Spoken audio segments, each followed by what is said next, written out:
Hi guys, welcome back to the channel. It's your girl D once again. Today's video is going to be about my hair journey. So if you're interested to know how I went from this to this, stay tuned. So for as far as I can remember, and that is around like the age of 6, I've always been relaxed. I don't remember a time where I wasn't. So I was born in Ghana, and in Ghana, I think from the age up to like 0 up to 6, you can do whatever you want with your hair, it being braid, cornrows, nobody cares. But when you start school, like class 1, they force you to cut your hair. So in Ghana, like from the class 1 to like college, everybody looks the same. The boys and the girls, you can't see any different because they all have like them short cut, like short hair.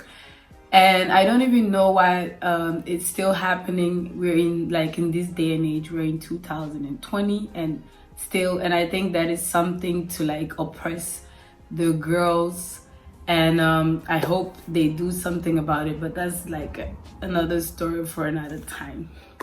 So I remember in at Christmas time, my mom would do like this jerry curl, and I was in the know. Like all the kids in the neighborhood will have like a jerry curl.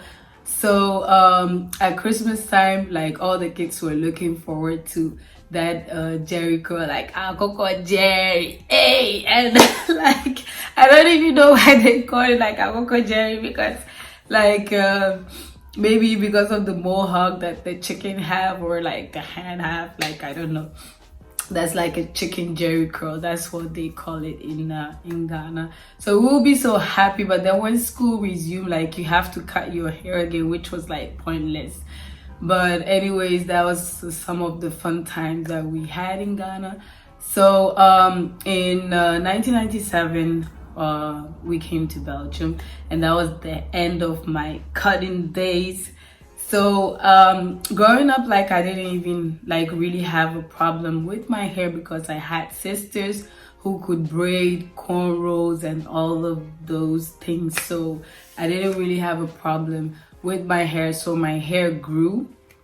And then when my sisters all started moving out, that was when we used to have a problem like with our hair.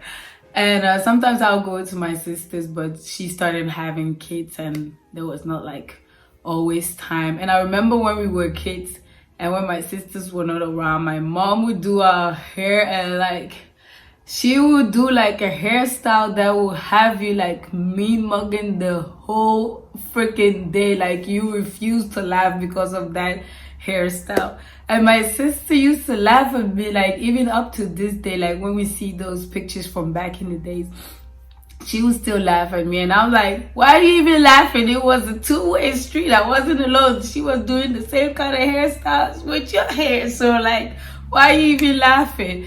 And yeah, so in like when I grew up, at the age of 16, I started hairdressing school, and I learned a bit about hair, so I was able to do my own hair, take care of it, and all of them things that you're supposed to do with your hair.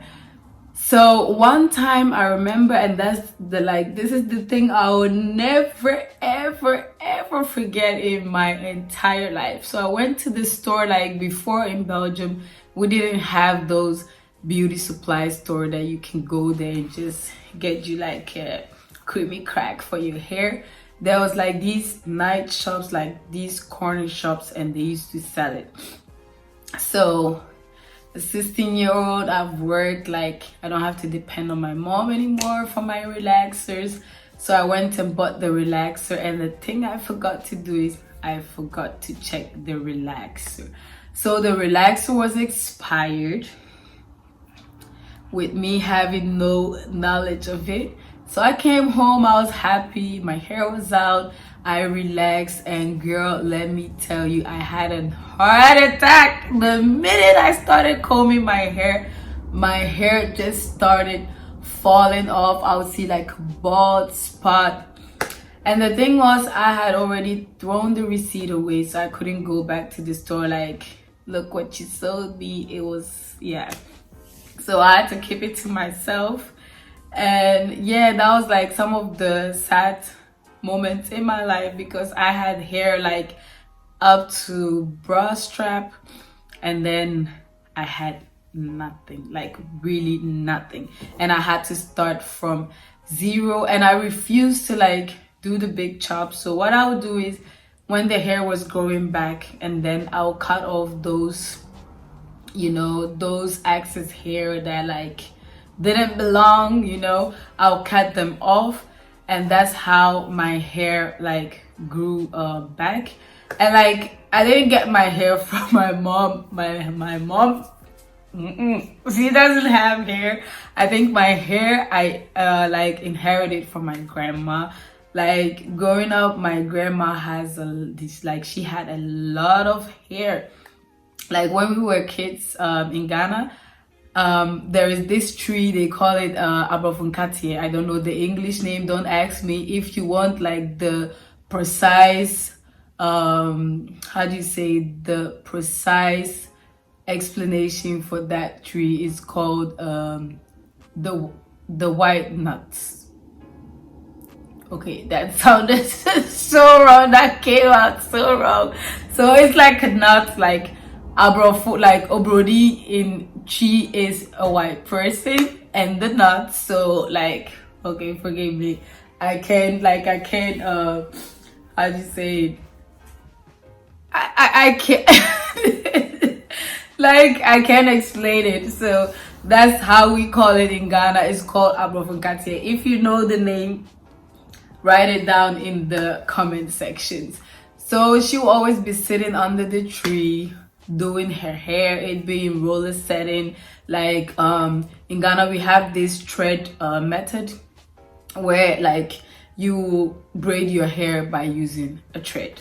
So that was what I've seen my grandma doing, like from the age of, let's say 7 up to when we came to Ghana. She was always doing it, and she had hair. Let me tell you, my grandma had hair like waist length, but she will always be wrapping it and braiding it, so you couldn't even notice. If you don't live with her in the house, you wouldn't even notice that she had hair. So my belief is, I inherited my hair from my grandma. My mama had nothing to do with that. So thank you, grandma, wherever you are, even though you're an ancestor now, still thank you for blessing me with this beautiful hair.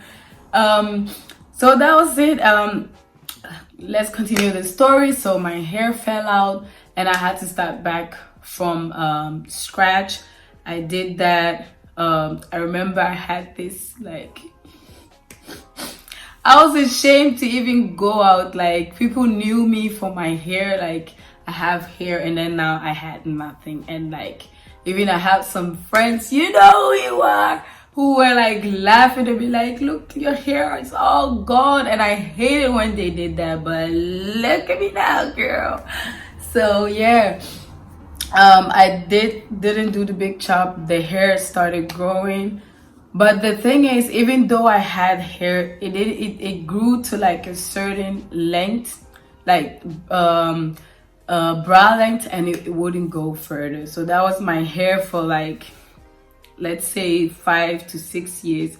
That was where I could grow my hair. It didn't want to go further than that. So fast forward 2013, that's when I got pregnant with my first daughter. And the hair started growing. I don't know if it was because of the vitamins that I was taking, or whatever happened, some magical spell or something, I don't know. My hair just started growing from there, and it didn't stop.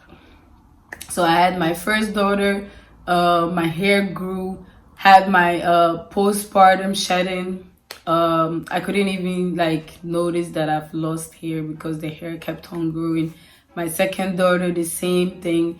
And fast forward 2020, the hair is still growing. So one thing I want to tell you guys is, like, growing hair takes time. Like, you have to figure out what you're doing wrong and then correct it. There is no point in you doing the same thing and expecting like different results. I know like some people who cut their hair, grow it back, doing the same old thing, and then the hair will react to it, because if you're not changing anything, you get the same results, and they will cut it again, grow it again, cut it again, and you're doing the same thing over and over and over again with no result. So figure out what you're doing wrong and correct it. It being you're not moisturizing enough, you're not washing your hair enough, you're not protective styling enough. Find out what it is and correct it, and I swear by it, your hair would start growing that it would even surprise you. Like most of the time people think my hair grew overnight, but this hair has been through a lot, let me tell you. Like I can't even begin, like I don't even know where to start. So the thing I'll leave with you guys is figure out what you're doing wrong, spend money on good products. The products doesn't have to be expensive to work. You have cheap products that works the same as expensive product. So find out which one that works for you, which one that your hair reacts to it best, which one that you prefer, and stick to it and have a routine. I can say this enough. Have a routine for your hair. Don't neglect the hair and you'll surprise yourself. So this was it for the video. Thank you guys. I appreciate you guys so much for supporting me. Like I can't thank you guys enough. Like I only started in May of this year and we're almost at 500 subscribers. So thank you guys so much for sticking with me and not giving up on your girl. And as always, don't forget to like this video, hit the notification bell, and subscribe. And I'll see you guys in the next video. Bye guys.